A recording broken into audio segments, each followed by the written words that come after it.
Halo teman-teman Wijaya Trading, pastikan kalian sudah subscribe channel ini sebelum menonton videonya. Jangan lupa like, komen, dan share video ini jika bermanfaat. Saya tidak menyalahkan indikatornya, Mas. Mungkin saya tidak cocok stylenya, gitu. Style saya tidak cocok. Akhirnya saya harus meramu sendiri,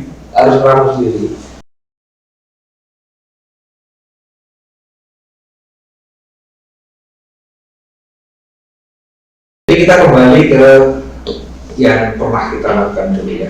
Ketika di awal-awal mungkin kita juga belum punya pengalaman, juga belum punya pengetahuan yang terkait dengan style, terkait dengan strategi dan teknik. Tentunya kita masih meraba-raba ya. Apa itu sistem itu cocok buat saya atau tidak. Saya sampai ibaratnya juga haus dengan ilmu ya. Ketika teman-teman ada komunitas, kita kumpul di sana. Ketika ada pelatihan, ada kursus, kita ikut di sana. Ke Jogja itu cuma 2 orang semua. Teman yang tidak bisa nyopir dan tidak bisa apa-apa ya, cuma ikut duduk di sebelah. Sampai di sana, maka hotel saya tanggung selama 3 hari. Jadi cuma ngantar saja. Saya belajar cuma ikut ya. Karena tidak bisa nyopir juga tidak bisa, nyetir juga tidak bisa. Dapat 3 hari sampai di rumah, saya juga bengong sendiri ya. Karena ilmu yang saya dapat itu apa? Bingung. Yang diajarin hanya indikator sana, indikator sini, ini cara baca, cara dengan cara indikator yang saya sendiri waktu itu sudah banyak makan indikator pusing lah ya. Sampai penuh. Akhirnya indikator. hasilnya begini. Saya pengen tahu strategi entry-nya sama recovery-nya. Ketika saya lihat itu waktu sudah selesai, Mas. Jadi cara dia tradingnya tidak bisa langsung, trading mungkin jangka panjang. Selain itu floatingnya banyak, minusnya banyak, ada yang terus memang. Kemudian caranya menyelesaikan bagaimana? Ternyata cara menyelesaikan itu dia mengurangi sedikit kerugiannya. Jadi kalau misalkan plotnya 1 dikurangi 0,25, diturunkan, ditutup 0,25 gitu ya kan, pernah bisa gitu. Saya sampaikan dulu. Profit juga begitu, profit juga diambil sedikit-sedikit gitu ya. Misalkan plotnya 1, profitnya sekian, nanti yang di close 0,5 gitu. Lotnya ini, lot kan separuh ya. Kemudian setelah saya pelajari, ini kalau cara begini sebenarnya hanya memperpanjang usia, hanya memperpanjang waktu, tetap nanti rugi gitu pasti. Dari mati ini. Cuma agak lama gitu, Mas. Iya, kita agak lama. Sehingga saya tidak cocok di sana, saya tidak cocok. Akhirnya dari Jogja ke Semarang. Ada komunitas besar waktu itu saya biaya sekitar $300 atau $400, nggak mau pakai rupiah, bayar pakai dolar, harus pakai dolar. Saya bayar dolar, oke. Saya ajak anak dan istri saya, waktu itu masih ada, foto-fotonya masih ada ya di sana. Saya ajak istri sama anak, biar tahu, biar saya ini pembelajaran apa yang kita dapat itu biar tahu maksudnya, sekalian jalan-jalan. Belajar di sana, saya juga bengong juga itu, karena banyak sekali materi yang disampaikan, termasuk pola kinestik dan indikator masih saya simpan, ada semuanya. Jadi saya diajari bagaimana menggunakan indikator gabungan ya. Muncul indikator, nanti muncullah jadi indikator yang menarik sekali ya. Nanti ada warna lain, ada wujud lain itu ada modul Ono panai misol. Ya, saya belajar banyak dari teman-teman juga ya. Ini namanya pola seperti ini paling sekali, ini sangat akurat ini ya. Bahkan ada yang menunjukkan ini saya dengan pola ini saya bisa untung sekian-sekian. Waktu itu saya memperpanjang dolar. Tapi setelah beberapa saat, artinya sudah beberapa waktunya saya ikuti perkembangannya bagaimana, makin lama makin menghilang. Sekarang buyar hilang nggak sama. Jadi jatuh dari perangkat Anda. Kemudian saya ke Madiun itu ada orang yang ya, kalau saya lihat secara visual dia memang bagus ya kelihatannya. Cuma saya tidak pernah lihat, dia trading tidak pernah lihat. Cuma dia menyampaikan aja. tidak pernah lihat trading, tidak pernah lihat. Cuma katanya sudah lumayan lah gitu. Saya belajar banyak di sana, yang diajari sama balik ke indikator ini, indikator itu. Sebenarnya bukan, saya tidak menyalahkan indikatornya mas. Mungkin saya tidak cocok stylenya gitu, stylenya tidak cocok. Gitu. Akhirnya saya harus ngeramu sendiri, waktu di rumah sendiri itu kan ada banyak bisnis saya waktu itu sih. Saya punya studio fotografi, studio videografi, jadi itu mas punya hajatan. Nanti kalau kita orang punya hajat kita diminta tolong jasanya itu. Kemudian kita ada jasa servis, komputer waktu itu, termasuk pengadaan ke kantor-kantornya. Rumah sebenarnya nama kita sudah bagus mas, sudah punya nama baik. Hanya karena kita mungkin tidak banyak bersyukur tadi, masih kurang. Akhirnya masuklah ke dunia bisnis yang lain. Ya. Saya kembangkan di dunia peternakan, peternak ayam sapi potong. Ayam potong juga punya di belakang. Masih ada tempat yang cukup mas. Sapi kita kelola sendiri, meskipun tidak cari rumput tapi kan beli mas, sama itu senternya. Gitu. Cuma susahnya karena kita kelola sendiri, saya kemana-mana mas. Iya. Saya lari sana lari sini karena nanti jam 12 harus makan siang sapinya. Makan coba gitu. Perawatan hanya termasuk ayam. Ayamnya juga begitu, membuat kita kayak punya anak-anak kecil itu mas. Pagi harus kasih makan bersih-bersih, nanti siang kasih makan lagi. Pokoknya ya nggak bisa kemana-mana. Tapi itu memang proses ya. Kita mau pengennya begini saya usia 35 waktu itu mikir usia 35 itu harus sudah bebas finansial. Artinya nggak usah, sudah nggak kerja keras gitu.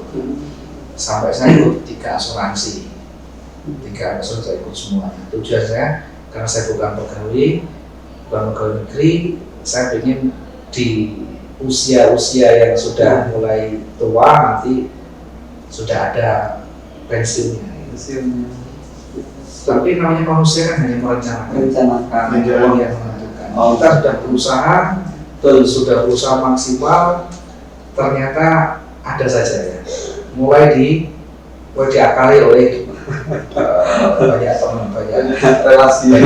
Jadi orang yang menipu kita itu jangan dipikir orang jauh, orang dekat, justru orang dekat, orang yang kenal, yang paling kenal itu yang paling harus kita hati-hati. Jadi seorang yang terjun dalam dunia bisnis apapun ya, bisnis real atau bisnis trading, kalau kita masih belum banyak ditipu orang, masih belum banyak diakali orang, maka belum tangguh katanya gitu. Belum tangguh gitu. Tapi begitu ketika kita di kondisi seperti itu, yang jadi pertanyaan, kuat tidak kita? Banyak orang nggak kuat sampai di situ. Sampai satu saat kita sudah kehilangan modal karena betul-betul putaran itu sudah mulai terhenti karena uang sudah mulai diembat oleh mitra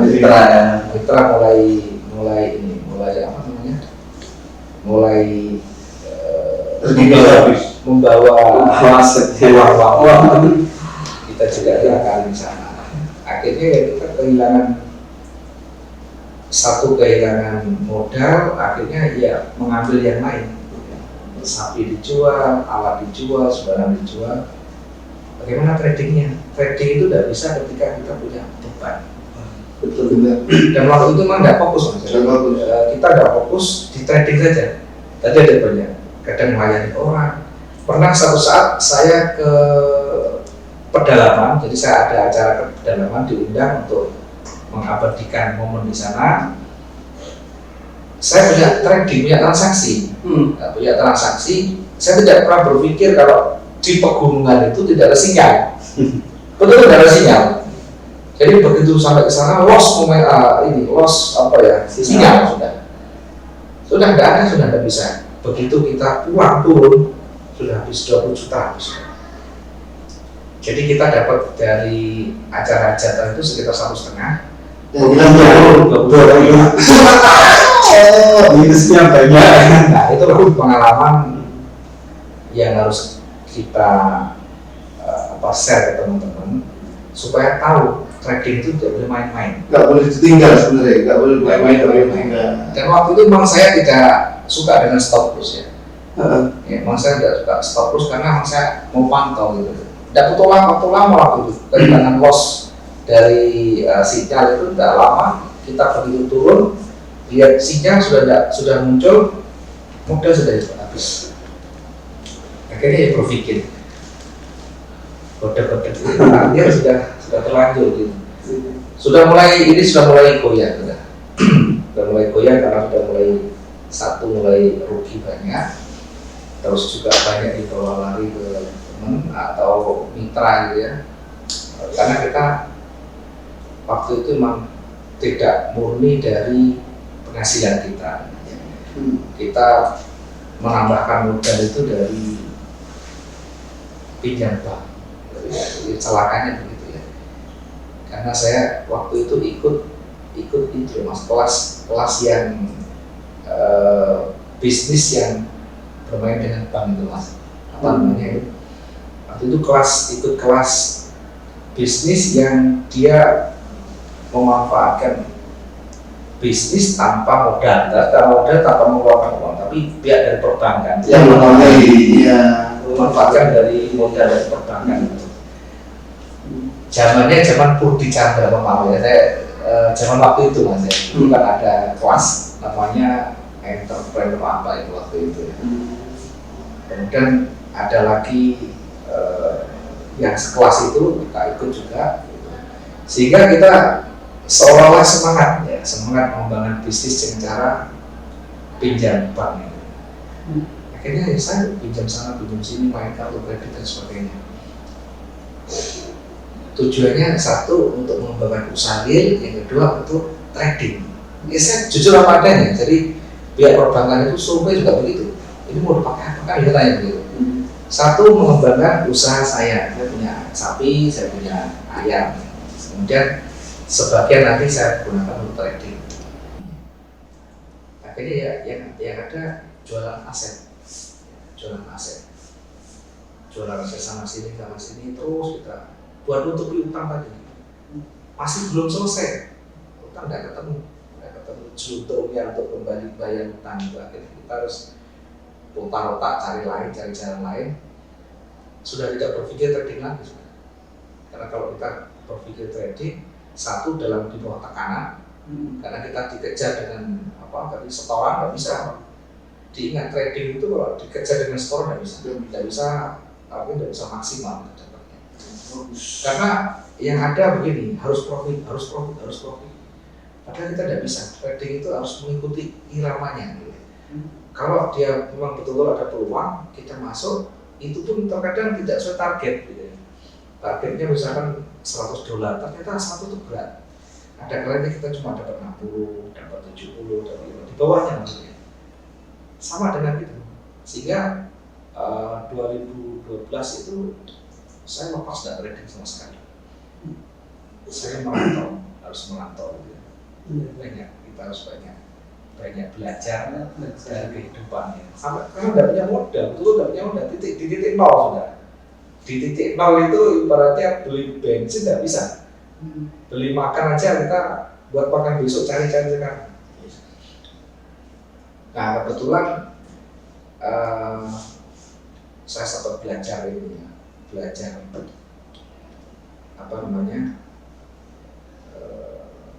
ilmu pengobatan. Oh iya. Ya, kita belajar pengobatan, meracik jamu untuk mengobati, termasuk terapi. Kebetulan memang dari leluhur saya itu terapis. Ya. Jadi walaupun saya tidak sehebat mereka, minimal saya tahu. Jadi ketika di Kalimantan ada saja orang yang minta tolong, Mas ini saya sama istri sudah 4 tahun tidak punya anak. Saya kalau udah ketemu begitu kan, mereka kan datang ke saya kan bukan saya minta, Betul. mesti ada yang mendorong, nggak tahu. Pernah nanti dukun. Bukan dukun. Ya, tapi Karena mereka tak mungkin tahu saya ini bisa mengobati apa ya, teman-temannya, karena temannya begitu, Pak saya sakit ini, ya kebetulan ada yang berhasil. Bahkan waktu itu ada yang katanya kena santet. Loh, saya ini enggak, saya ini bukan paranormal yang bekerjanya begitu. Saya nggak pernah mengobati, cuma saya pernah belajar gitu ya. Pernah belajar ruqyah. Ya, ayat-ayatnya kita pernah belajar. Cuma nggak pernah terjun langsung. iya. Cuma Tapi nggak tahu belajar. pernah belajar. Jadi begitu datang, dia katanya cerita kalau malam selalu ceritanya kayak monyet. Iya. Terus kayak ini loh, mengganggu. Sehingga paginya ini memang betul-betul muncul di sini. Datang sama, bahasanya ini bukan paranormal, tapi karena dia datang, ada keyakinan. Saya doakan aja. Saya doakan, saya kasih air dalam botol perahu ini. Saya suruh pertama buat cuci muka pagi dan sore. Yang kedua, sebagian disebar ke tempat tidur. Karena orang dari leluhur saya ini memang orang-orang yang begitu. Saya tahu Itu yang gue sangat sakit. ini orang begitu. Cuma kalau saya enggak pakai media garam, enggak. Cuma air itu yang saya bacakan doa aja. Terus malam saya juga saya miliki itu Mas. Sebagian itu diminum. Ya alhamdulillah waktu itu sekitar minggu berikutnya datang dengan kondisi yang berubah. Sudah. Makanya makin lama makin mendekat kan cewek. Wah. Makin lama makin mendekat. Reportnya begitu. Jadi saya harus profesional. Ada yang datang dengan permasalahan Pak, Mas saya kena AIDS, anak mudi masih SMA Mas. Ada datang, saya kena penyakit ini. Tuh, kalau sudah begini, saya ngeceknya kan bingung Mas. Saya kan tidak punya ilmu. Itu dan betul cabut. Iya, saya ngobrol pengalaman. Jadi begitu ngobrol panjang lebar itu ya kita sarankan. Saya punya obat herbalnya, diminum dan ya buat dibersihkan itu aja. Cuma yang lain saya tidak tahu, berdoa aja karena sudah terlalu mungkin kalau sudah parah itu tidak bisa, hanya doa aja. Kalau yang lain-lain cuma sakit sana sakit sini saya bisa tahu menceknya gitu. Memang saya belajar. Ini soalnya fatal nih. Tapi sebenarnya banyak. Alhamdulillah sekarang udah malah komunikasi kemarin baik, sudah lumayan lah. Kalaupun tidak sembuh kan mungkin pasti sudah ada sekarang nggak enak ya. Artinya sudah fine aja sudah. Nah, kalau dulu dokternya orang, sekarang dokternya uang ya. Tapi saya ada pesan dari mbah saya dulu. Le, kalau kamu bisa mengobati, walaupun kamu bisa mengobati, jangan ditunjukkan. Sejak itu saya sudah tidak melayani. Akhirnya saya harus kembali ke barat lagi, harus belajar candle lagi saya. Kembali ke jalur. Iya, saya kembali ke candle lagi. Waktu di Kalimantan itu saya tiap hari sudah mengolah, artinya sudah mulai kembali mengingat candlestick lagi, belajar di sana. Walaupun demo, karena modal juga belum cukup ya. Artinya satu belum cukup, yang kedua saya masih punya beban utang yang cukup banyak, sehingga tidak fokus di situ. Lama, jadi prosesnya mengobati orang banyak. Jadi kalau cuma sakitnya tidak bisa jalan, karena waktu itu ada yang stroke, orang Kalimantan Selatan itu saya kasih obat itu, saya bercerita, Pak terima kasih Bu, saya sudah sembuh gitu. Saya itu senang ya. Padahal saya sudah ngerti, artinya kok bisa sembuh. Padahal saya cuma obatnya begini, obatnya ini sambil nanti baca doa ini. Itu pasti saya selipkan doanya. Itu Kemarin ingat nggak ketika pas kita belajar pertama, Betul. ketika belajar trading pasti saya selipkan doa, jangan lupa ini doanya. Betul. Yang paling mustajab sebenarnya begitu ya. Bukan hanya kita belajar tekniknya, tapi spiritnya. Karena semua apapun yang kita lakukan, kalau tidak ada izin, tidak ada ridho dari yang di atas, nggak bisa mustahil. Betul. Sampai di Jember ini pun saya belum, kondisinya kan belum bisa apa-apa, aku belum bisa beli itu, masih kondisinya masih ngenes sama. Jadi kan saksi hidupnya masih ada. Kondisi saksi hidup. Iya. Akan dinasehat. Barat masih ada. Kan di sana kan masih betul-betul jelas di situ ya. Kita kalau saya orang kaya kan nggak mungkin saya ngekos gitu ya. Sepeda Karisma. Saya mati 4 tahun dulu mas. Enggak macet juga. Ya mohon maaf karena kondisi. Tapi ya terus ya alhamdulillah bisa lebih baik gitu. Sampai di kosan itu dengan datang itu saya sudah mulai ya dikit banyak mulai trading Pak. Cuma ada banyak. Paling sehari untung $12, $20 gitu. Kita apa ya? Konsisten dulu ya. Menjaga konsisten dan komit dengan yang kita lakukan. Saya tidak mau mulu-mulu dan saya tidak mau keluar-keluar. Kalau di pasar itu tidak ada yang tanya, tidak tahu sudah. Jadi hampir tiap pagi saya berbagi makan. Apalagi hari Jumat itu banyak. Sampai teman-teman di pasar kan saya jualan di pasar berita itu. Sampai orang-orang bertanya itu, masa jualan roti, tidak percaya. Akhirnya pada tanya itu mas. Pada tanya datang ke kosan itu.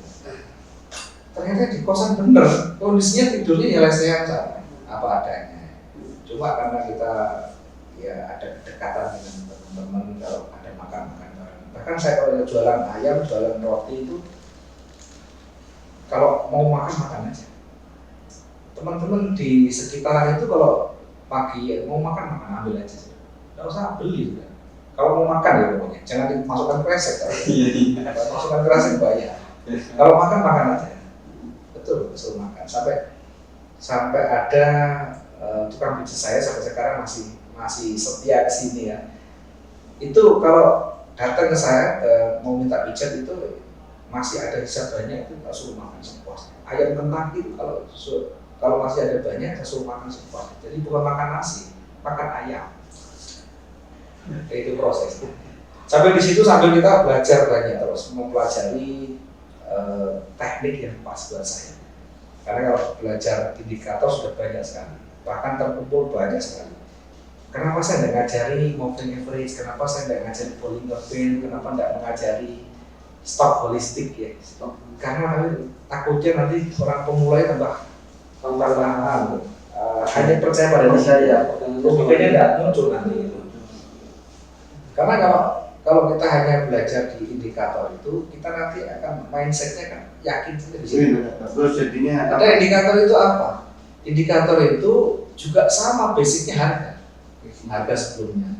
Contoh saja yang paling gampang ya kemarin ya, yang mungkin sering kita sampaikan dan diskusi di waktu itu di kelas-kelas itu. Ketika kita menggunakan indikator fraktal atau yang lainnya, kalau naik nanti ada petunjuk panah naik. Kalau di ujung atas sendiri kan ada panah ke bawah. Begitu kita masuk sell, naik lagi. Dia nanti lompat lagi ke sana lagi. Betul. Karena mengikuti harga yang terbaru. Nah, sementara indikator itu selalu delay, selalu tunda, ya. Selalu terlambat. Karena indikator itu sebenarnya diciptakan untuk tradingnya jangka panjang. Kalau kita trading yang scalping, trading yang harian itu membantu tapi tidak terlalu banyak. Kecuali jangka panjang mungkin masih bisa kita manfaatkan, kita bisa gunakan di sini. Kembali ke topik ya. Jadi kalau kita belum benar-benar menguasai sistemnya, tekniknya, termasuk recovery-nya ya. Saya selalu sampaikan ke teman-teman, trading itu yang paling penting kita menguasai recovery. Mereka sudah paham itu. Padahal kan ada batasan. Nah, batasan itu kalau kita tidak menerapkan, nanti yang ada kita terus panik terus. Batasan itu kan beda-beda. Mungkin ada yang membatasi sampai 2% modal, ada yang batasi sampai 500 pergerakan atau 1000. Itu kan masing-masing punya ini, punya tingkat rasa panik yang berbeda gitu. Bagi saya yang sudah pengalaman, walaupun modalnya saya besar, saya fun-fun aja, nggak pakai stop loss. Makanya kadang orang yang baru melihat itu, ini tadi modal apa begini nih kok bar kok nggak karu-karuan ya. Kan dengan tahu sendiri dari awal kan begitu. Saya memang dari awal modelnya begitu. Tapi kan kalau saya tunjukkan rugi kan dia rugi. Saya kan rugi sudah, nggak masalah. Tapi pada akhirnya rugi itu bisa kita tutup, itu yang paling penting. Bukan terus nanti saya nebak naik, nebak turun, kemudian dipamerkan ini loh analisa saya bagus, ini loh saya akurat. Bukan seperti itu. Dari dulu kan nggak pernah begitu saya. Bahkan kalau di base camp yang lama itu kalau saya salah, tapi kapan saya tutupnya gitu, saya close harus kapan, kemudian saya masuk kembali kapan, itu kan semuanya jelas. Artinya pengalaman itu tidak bisa kita ukur dari cara melihat sekilas, tapi betul-betul bagaimana tracknya, bagaimana proses perjalanannya. Dan itu tidak bisa dilakukan semua orang kalau tidak punya pengalaman, nggak bisa, itu tidak bisa.